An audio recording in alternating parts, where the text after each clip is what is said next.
Welcome back to Zach's Garden Tips. You know, a lot of folks ask me, hey Zach, how'd you get such a beautiful garden? Where'd you get them nice looking balls at? Would you be surprised to learn that the answer for both is the same thing?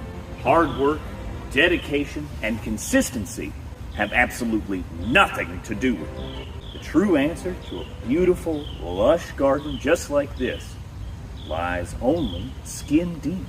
That's right. It's blood. Zerebus the Unchained promises us untold riches, hedonistic sexual exploits, and a beautiful, lush garden for the low price of our undying fealty and a heavy stipend of blood. Thanks for watching another episode of Zach's Gardening Tips. Come back next time because we're replanting the marigolds and carving runic symbols into our skin.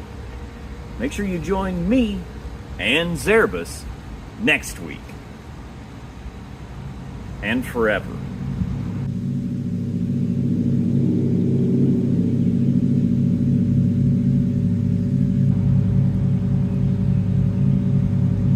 He is coming. Will you join him?